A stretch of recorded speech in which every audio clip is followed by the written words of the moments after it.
Hello, my little friends. I am Vidya Poddar and I am going to tell you another story of Abdul Kalam, which is a true story happened in 1950. And the title of the story is Designing a Fighter Jet. Designing a fighter jet. मुलांनो, तुम्ही ओळखलं असेल, मी विद्या पोद्दार बोलत आहे आणि तुम्हाला आज अब्दुल कलामांची पुढची एक छोटीशी गोष्ट सांगणार आहे की ज्याची त्यांचाच अनुभव आहे, ते त्यांनी सांगितलेलं आहे. आणि फायटर जेट कसं बनवलं होतं, त्याचं रचना कशी केली होती, हे या गोष्टीमधून तुम्हाला समजणार आहे. तर आपण गोष्टीला सुरुवात करूया. Now listen carefully. As a young boy, my friends and I walked back home from school at Rameshwaram. As a young boy, म्हणजे मी अगदी लहान होतो तेव्हा, my friends and I, माझे मित्र आणि मी, walked back home from school at Rameshwaram. रामेश्वरममध्ये आम्ही आमच्या शाळेमधून घरी परत चाललेलो होतो. मी आणि माझे मित्र दोघंही सगळेजण आम्ही घरी परत चाललेलो होतो. On the way, we often rested on the banks of our village pond. On the way म्हणजे रस्त्यामध्येच आम्ही काय करायचो की वी ऑफन म्हणजे बहुतेक वेळा we often rested on the banks of our village pond. म्हणजे तिकडे आमच्या गावामध्ये जो तलाव होता, त्या तलावाच्या काठावर, बँक म्हणजे काठ, तर तलावाच्या काठावर आम्ही तिथे आराम करायचो, मस्त मजा करायचो, तिकडे रेस्ट घ्यायचो, थोडी विश्रांती घ्यायचो. While my friends practice skimming pebbles over the rippling water. म्हणजे माझे मित्र काय करायचे, while my friends practice, काय करायचे तेव्हा, प्रॅक्टिस करायचे. कसला सराव करायचे, तर skimming pebbles over the rippling water, म्हणजे पाण्यावरून जो तरंग येतो ना, त्या तरंगावरून जाणारे जे गोटे असायचे, म्हणजे गोट्यांसारखे दगड असायचे, ते जे दगड होते ते सरकन पुढे जाऊन त्यांना पकडायचं. त्या पेबल्स म्हणजे गोटे, तर त्या गोट्यांना पकडायचं, असं पटकन पुढे जाऊन पकडायचं, असं ते प्रॅक्टिस करायचे त्या तलावामध्ये. तो एक खेळ होता एक प्रकारचा. I would sit and watch the cranes and the seagulls to soar in the sky. म्हणजे मी मात्र काय करायचो, I would sit and watch, म्हणजे तिथे मी बसायचो आणि निरीक्षण करायचो. कसलं, क्रेन्स अँड सीगल्स. क्रेन्स म्हणजे इथे बगळे. क्रेन्स म्हणजे खरं तर उंच असं, आपण जे क्रेन्स वापरतो ते तुम्हाला माहिती असेल, क्रेन असतात मोठ्या मोठ्या उंच वस्तू काढण्यासाठी, पण इथे क्रेन म्हणजे काय आहे, बगळा. तर क्रेन्स अँड सीगल्स म्हणजे समुद्र पक्षी जे आहेत, ते समुद्र पक्षी जे आकाशात उडायचे, म्हणजे पाण्यावरून असे उडत उडत वरती जायचे, बगळे किंवा सीगल्स, तर त्यांचं मी निरीक्षण करायचो, त्या पक्ष्यांचं मी निरीक्षण करायचो. ते आकाशात कसे उडतात ह्याचं मी तिथे बसून निरीक्षण करायचो. The sight of those birds inspired me. ते जे दृश्य होतं, the sight of those birds, त्या पक्ष्यांचं उडणाऱ्या पक्ष्यांचं जे दृश्य होतं, त्यांनी मला काय केली, प्रेरणा मिळाली. त्यांच्या उडण्यामधून मला काय मिळत होती, प्रेरणा मिळत होती. I dream of my future, आणि तिथूनच मी माझं भविष्य बघत होतो. त्यातूनच मी माझं काय बघत होतो, भविष्य बघत होतो. As I grow older my goal become clearer. म्हणजे जसा जसा मी मोठा झालो, ॲज आय ग्रो ओल्डर, मी जसा जसा मोठा होत होतो, माय गोल बिकेम क्लिअरर, म्हणजे माझं ध्येय जे होतं, गोल म्हणजे काय, ध्येय, माझं ध्येय जे होतं ते क्लिअर म्हणजे स्पष्ट झालेलं होतं. I had to go in to the engineering to realise my dreams. आणि जे मी स्वप्न पाहत होतो, पक्ष्यांना बघता बघता मला जे स्वप्न वाटत होतं, स्वप्न बघत होतं की मी असं करेन, तर ते जे स्वप्न पूर्ण करण्यासाठी I had to go to in इंजिनिअरिंगला जावं लागलं. टू रिअलाइज माय ड्रीम, ते माझं स्वप्न पूर्ण करण्यासाठी ते मला कुठे जावं लागलं, इंजिनिअरिंगला जावं लागलं. The Madras institute of technology, popularly known as MIT, was the best institution for technical studies in South India. तर त्याच्यासाठी मी दक्षिण भारतातली अतिशय उत्कृष्ट असं जे संस्था होती, मद्रास इन्स्टिट्यूट ऑफ टेक्नॉलॉजी, म्हणजे तंत्रज्ञानाची जी अतिशय नावाजलेली जी संस्था होती त्याला काय म्हटलं जायचं, कोणत्या नावाने प्रसिद्ध होती, popularly known as MIT. Popularly non म्हणजे लोकप्रिय, फेमस अशी संस्था जी होती त्याला काय म्हटलं जातं, MIT. तर तिथे मला प्रवेश घ्यायचा होता. I studied hard. तिथे मी प्रवेश घेतला होता. I studied hard. कशासाठी? मी खूप हार्ड म्हणजे खूप कठीण असा परिश्रम घेतले, तिथे अभ्यास केला टू विन अ स्कॉलरशिप. कशासाठी अभ्यास केला? To win a scholarship. तिथे जी शिष्यवृत्ती होती ती मला मिळवायची होती. That allow me to study in such a well known college. म्हणजे एवढ्या प्रसिद्ध, वेल नोन कॉलेज म्हणजे प्रसिद्ध कॉलेज, ह्या एवढ्या मोठ्या प्रसिद्ध कॉलेजमध्ये मला परवानगी कधी मिळणार होती? शिष्यवृत्ती मिळाल्यानंतर. बरोबर, तिथे शिष्यवृत्ती मिळत होती का? तर माझ्या मार्क्स चांगले मिळत होते आणि मी त्याच्यासाठी अभ्यासही चांगला करत होतो. To study in such a well known college, but it wasn't until the day. म्हणजे ते जाईपर्यंत मला ते स्वप्न होतं आणि ते स्कॉलरशिपच्या दृष्टीने मी पूर्ण केलं होतं आणि मी त्या कॉलेजमध्ये प्रवेश मिळवला होता. I entered MIT. मी जेव्हा MITमध्ये प्रवेश केला होता, I entered MIT. That I saw. मी त्यावेळेला पाहिलं होतं. काय पाहिलं होतं? My goal standing before me. माझं ते ध्येय होतं ते माझ्यासमोरच उभं टाकलेलं होतं. स्टँडिंग बिफोर मी, माझ्यासमोरच उभं टाकलेलं होतं. कोणतं स्वप्न होतं बघा आता? The MIT campus boasted of a 2 large aircraft. MIT जो कॅम्पस जो होता, म्हणजे त्यांचा जो परिसर होता, MIT कॉलेजचा जो परिसर होता, त्या परिसरामध्ये एकदम मोठ्याच्या मोठ्या 2 लार्ज काय होत्या? एअरक्राफ्ट म्हणजे विमानं जी होती ती एकदम सुंदरशी दिमाखात उभी होती. बोस्टेड म्हणजे अगदी प्रदर्शनीय अशा तिथे ठेवलेली होती. दॅट वर ऑन डिस्प्ले म्हणजे सगळ्यांना दिसेल अशा रीतीने मोठी विमानं तिथे प्रवेश केल्याच वरती त्या आवारामध्ये होती.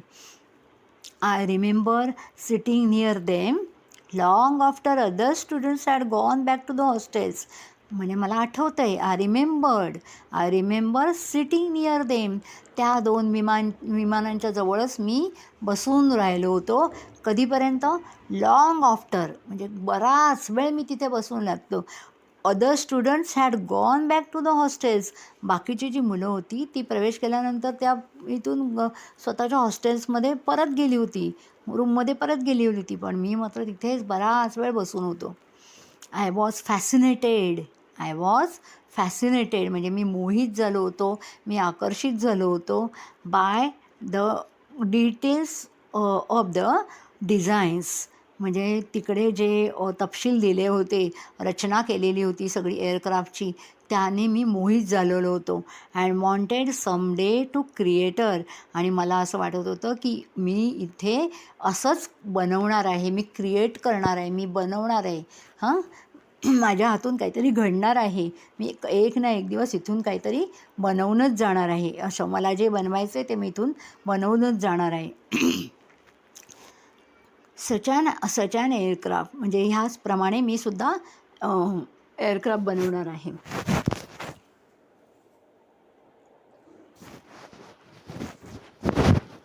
For my final project at MIT, I was asked to design a fighter jet with a team of over 4 other classmates.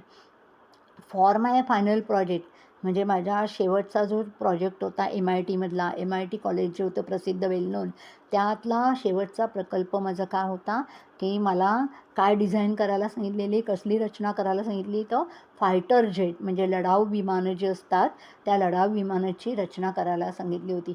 अर्थात मला एकट्याला नव्हती, with a team of 4 other classmate. माझ्या क्लासमधले आणखीन 4 जणं जे होते त्या 4 क्लासमेटबरोबर वर्गमित्रांबरोबर मला ते फायटर जेटचं डिझाईन करायचं होतं. We have distributed work among us. आम्ही काय केलं? आम्ही सर्वांनी काय केलं? डिस्ट्रीब्युटेड वर्क म्हणजे काम वाटून घेतलं, डिस्ट्रीब्यूट केलं म्हणजे वाटून घेतलं.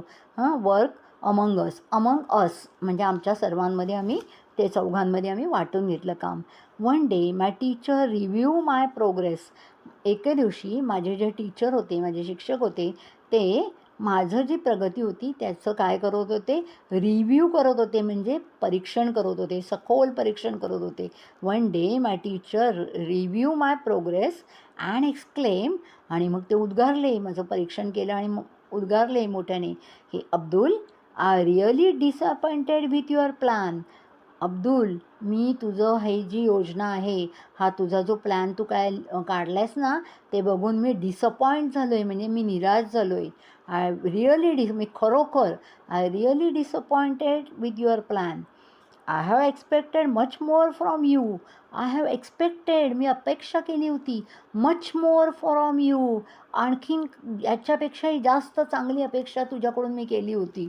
हे जो तू काढलंस नाही, मी बघितलं, निरीक्षण केलं, पण त्याच्यापेक्षा खूप मी निराश झालो आहे आणि मला असं वाटत होतं की तू ह्याच्यापेक्षाही चांगलं बनवणार. I offer several excuses. आता हे ऐकल्यानंतर मी खूप त्यांना विनंत्या केल्या. आय ऑफर सेव्हरल एक्सक्युजेस, म्हणजे मी कारणं द्यायला लागलो त्यांना. भरपूर कारणं दिली, हे असं झालं असेल, तसं झालं असेल, म्हणून थोडंसं झालं असेल. But my teacher refuse to listen. पण माझे शिक्षक मात्र ऐकून घ्यायलाही तयार नव्हते, त्यांनी नकार दिला. टीचर रिफ्यूज, त्यांनी नकार दिला. रिफ्यूज टू लिसन म्हणजे ऐकण्यासाठी सुद्धा नकार दिला. म्हणजे मी जे काय सांगत होते ते ऐकून घ्यायलाही तयार नव्हते. Sir, please give me one more month. I will sure I come up with a better design. Sir, एक प्लीज कृपया मला 1 महिना द्या. Give me one more month. अजून 1 महिना मला द्या ही रचना करायला, कारण ती मोठ्या विमानांची, जेट फायटरची रचना करायची, त्यामुळे मला 1 महिना अजून द्या.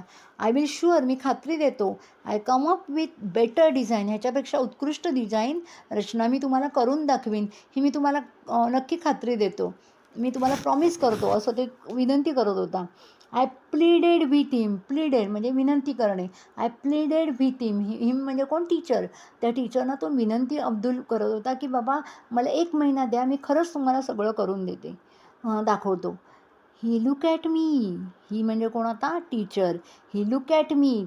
टीचरनी, मी म्हणजे माझ्याकडे, टीचरनी माझ्याकडे पाहिलं and said, look young man. आणि काय म्हणाले बघा, look young man, I will give you 3 days. त्यात अब्दुल मागत होता 1 महिना आणि टीचर काय म्हणतात, I will give you 3 days. म्हणजे मी तुला फक्त किती दिवस देईन? फक्त 3 दिवस देईन. इफ ऑन मंडे मॉर्निंग, म्हणजे इफ ऑन मंडे मॉर्निंग, जर का सोमवारी सकाळी, you fail to show me a better design, जर तू मला चांगलं डिझाईन, चांगली रचना दाखवायला अयशस्वी झालास, you fail to show me a better design, I am afraid your scholarship will be cancel.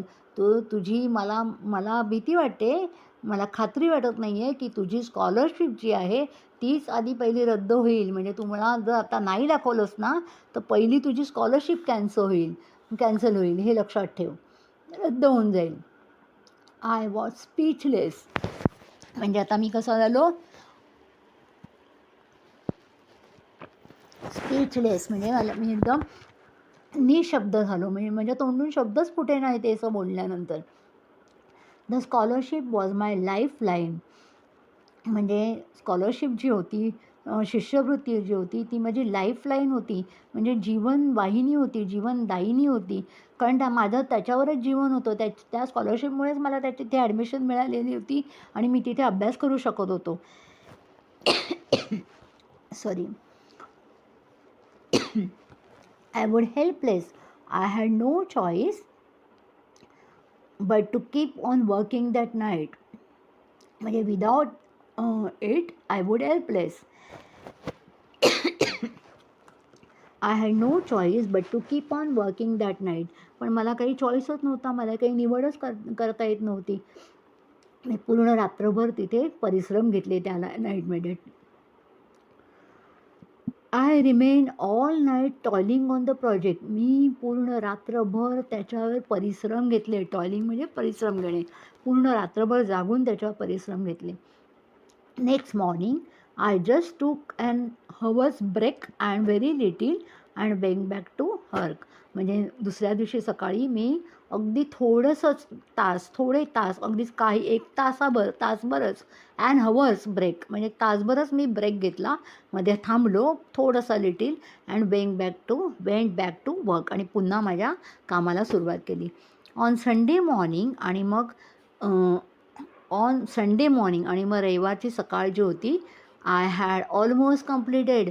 तेव्हा मी जवळजवळ सगळं माझं पूर्ण होत आलेलं होतं. I had almost completed the task म्हणजे मला जे काम दिलं होतं, मला जे कार्य दिलं होतं ते मी जवळजवळ कंप्लीट केलं होतं, पूर्ण केलं होतं. When I suddenly felt a presence behind me. आणि मी काम करत असताना मला असं वाटलं अचानक, व्हेन आय सडनली म्हणजे अचानक, felt a present behind me.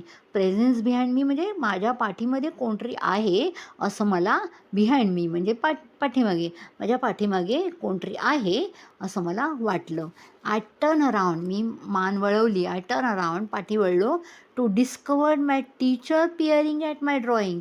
तर मी पाहिल्यानंतर मला काय शोध लागला, डिस्कवर म्हणजे शोध लागणे, म्हणजे इथे शोध लागणे म्हणजे मला दिसलं, काय दिसलं, माय teacher peering at my drawing म्हणजे माझे टीचर जे होते ते माझं ड्रॉइंग म्हणजे मी जे जेट फायटरचं ड्रॉइंग काढलं होतं त्याचं ते निरखून बघत होते. पिअरिंग एकदम निरखून ते बघत होते सगळं माझं ड्रॉइंग. आफ्टर एक्झॅमिंग द वर्क, माझं जे कार्य होतं ते त्यांनी एक्झॅमिन केलं म्हणजे परीक्षण केलं त्याचं. And he patted me on a back, आणि मग त्यांनी माझी पाठ थोपाटली. पॅटेड म्हणजे थोपाटणे. पॅटेड मी म्हणजे मला थोपाटलं, ऑन माय बॅक म्हणजे माझ्या पाठीवर मला थोपाटलं, शाबासकी दिली. ही पॅटेड मी म्हणजे शाबासकी देणे. अँड सेड, आय न्यू, मला माहिती होतं, I was putting you under stress, मी तुला थोडासा ताण दिला होता. आय वॉज पुटिंग यू, मी तुला थोडंसं ताणात ठेवलं होतं. Putting you under stress by asking you to met me an impossible deadline. मी खरं तर तुला एकदम अशक्य अशी डेडलाईन दिली होती, म्हणजे अंतिम डेडलाईन म्हणजे अंतिम मुदत. तर ही अंतिम मुदत मी अशक्य होती तू पूर्ण करणं. तरी मी तुला दिली होती. कारण बघा, त्यांनी सांगितलं होतं मला 1 महिना पाहिजे, म्हणजे काम किती मोठं होतं, प्रचंड काम होतं. पण शिक्षकांनी मात्र त्याला सांगितलं 3 दिवसात पूर्ण करायची. म्हणजे ते टेन्शनचं काम होतं, बरोबर, स्ट्रेस आलेला होता. तर ते शिक्षकांना कळत होतं, तरी पण त्यांनी मुद्दाम दिलं होतं, की त्यांना माहिती होतं स्ट्रेस दिल्यानंतर मुलं एकदम झोकून काम करणार, हे त्यांना चांगलं माहिती होतं. पण तरीसुद्धा शिक्षक काय म्हणतात बघा, I never expected to perform so well. मला असं वाटलं की तू एवढं चांगलं, म्हणजे मी एवढं अपेक्षाच केली नव्हती की इतकं छान काम करशील 3 दिवसामध्ये. I never expected to perform so well. I had hardly slept or eaten in the past 3 days. मी मात्र कशी म्हणजे मला असं वाटतच नव्हतं की एवढं छान काम माझ्या हातून होईल. पण कारण का, तर मी अगदी थोडा वेळ झोपलो होतो आणि थोडा वेळ थोडंसं खाल्लं होतं. अगदी थोडंफार खायचो आणि थोडंसं झोपायचो. पूर्ण 3 दिवसामध्ये जास्त खाणं, पिणं सगळं माझं, झोपणं सगळं कमी झालेलं होतं. I had hardly slept or eaten in the past 3 days, but I now felt a huge sense of Joy and relief. म्हणजे आता मात्र मला काय वाटतंय, ह्यूज सेन्स ऑफ जॉय म्हणजे खूपच प्रचंड मोठा, ह्यूज म्हणजे प्रचंड मोठा असा काय झालेला होता, जॉय म्हणजे आनंद झालेला होता. खूप आनंद झालेला होता. आणि त्याचबरोबर रिलीफ पण वाटलेलं होतं, म्हणजे आरामसुद्धा वाटला होता, रिलॅक्स वाटलं होतं थोडं, रिलीफ वाटलेलं होता. Not only did I keep my scholarship, म्हणजे मी काय फक्त स्कॉलरशिपच नाही ठेवली, स्कॉलरशिप चालूच नाही ठेवली. कसं, not only did I keep my scholarship, I also graduated, मी तिथे पदवीसुद्धा मिळवली. कशी मिळवली, फ्रॉम MIT मी पदवीसुद्धा मिळवली. कशी, तर विथ आउटस्टँडिंग मार्क्स, म्हणजे एकदम अप्रतिम असे मार्क मिळवून मी तिथे पदवी मिळवली. I had already complete my goal of successful designing and aircraft, म्हणजे माझं जे स्वप्न होतं, आय हॅड ऑलरेडी अकॉम्प्लिश, म्हणजे विमान बनवण्याचं जे स्वप्न होतं, तर त्याचं जे ध्येय होतं ते ध्येय, रचना करण्याचं ध्येय, आता विमानाच्या रचना करण्याचं ध्येय माझं आज पूर्ण झालेलं होतं, जे त्याने लहानपणी बघितलेलं होतं, बरोबर. My goal of the successfully designing aircraft and now I was drawing close to my dream of I flying 1-2. आणि आता माझं पुढे ध्येय काय आहे की मी हे जे आता विमान काढलं आहे ते पूर्ण पुढे उडवायचं आहे, मला वरती घेऊन जायचं आहे, उंच भरारीमध्ये मारायचे. ड्रीम ऑफ फ्लाईंग 1-2 म्हणजे ते सुद्धा मला वरती घेऊन जायचं आहे. It was amazing to think that. म्हणजे ते हे तर खरोखर मला एक अमेझिंग आहे, आश्चर्यकारक आहे. To think that just like the seagulls, म्हणजे सीगल्स जसे समुद्र पक्षी जसे उंच भरारी मारतात, आधी हळूहळू असतात आणि नंतर उंच भरारी घेतात, त्याचप्रमाणे मला सुद्धा उंच उडायचं होतं. I had observe as a child, जे मी लहानपणी बघितलेलं होतं, बघितलं होतं की सीगल्स कसे उडतात. आणि त्यातून मला एक कल्पना सुचत गेल्या होत्या पुढे पुढे. जसजसा मी अभ्यास करत असतो तशा माझ्या कल्पनांच्या भराऱ्या वाढत चालल्या आणि त्याच्यामध्ये मी माहिती मिळवायला सुरुवात केली. तर I had observe as a child I would soon soar in the sky. आणि त्यामुळे मी आता नक्कीच पुढे माझी उंच भरारी उडत माझी आकाशाला मी गवसणी नक्कीच घालणार आहे. तर मुलांनो, ही गोष्ट जी आहे ती मला वाटतं तुम्हाला समजलीच असेल की अब्दुल कलाम कसे पुढे पुढे गेले, त्यांनी लहानपणी बघितलेलं स्वप्न त्यांनी कसं पूर्ण केलं ते ह्याच्यातून दिसते. While child you see your dream, म्हणजे ज्यावेळेला तुम्ही लहान असाल तेव्हा तुम्ही स्वप्न बघायचे असतात. And for completion of that dream you you the hard work is very important. म्हणजे तुम्हाला हार्डवर्क करणं फार महत्त्वाचं आहे. आणि त्याच्यासाठी टेक अ प्रॉपर एज्युकेशन, व्यवस्थित शिक्षण घ्यायचं, व्यवस्थितरित्या शिक्षण घ्यायचं. जे तुम्ही स्वप्न बघितले ते पूर्ण करण्यासाठी जे लागणार असेल ते शिक्षण घ्यायचं. जर समजा तुम्हाला चित्रकार बनायचं असेल तर चित्रकलेचं शिक्षण घ्यायचं. जर गायक बनायचं असेल तर गाण्याचं शिक्षण घ्यायचं. तसं जे तुम्ही स्वप्न बघाल, कसलंही स्वप्न बघाल, गणिताचं स्वप्न, गणिततज्ञ बनायचं असेल तर गणितं करायची असतात, भरपूर सोडवायचे असतात, प्रॅक्टिस करायची असेल, ते हे सर्व केल्यानंतर हळूहळू ती स्वप्न पूर्ण होतात. त्याच्यासाठी परिश्रम करावे लागतात. सायन्समधलं म्हणजे शास्त्र बनवायचं वाटत असेल तर सायन्सचा अभ्यास जास्त करायचा असतो, शास्त्राचा अभ्यास जास्त करायचा असतो. तर ह्या सगळ्या गोष्टी आत्तापासूनच तुम्ही करायच्या आहेत आणि हेच अब्दुल कलामांना सांगायचं आहे की तुम्ही प्रयत्न करत राहा. Try and try. तर then you achieve your goal, म्हणजे तुम्ही तुमचं ध्येय नक्कीच गाठाल. तर मुलांनो, ही गोष्ट पुन्हा पुन्हा ऐका म्हणजे तुम्हाला ह्यातले इंग्लिशमधले बारकावेसुद्धा समजतील आणि तसेच तुम्ही इंग्रजी पण छान बोलू शकाल. तर गोष्ट आवडली असेल तर नक्कीच लाईक, शेअर आणि सबस्क्राईब करा आणि बेल आयकॉन वाजवायला विसरू नका. Okay, bye, goodbye, take care.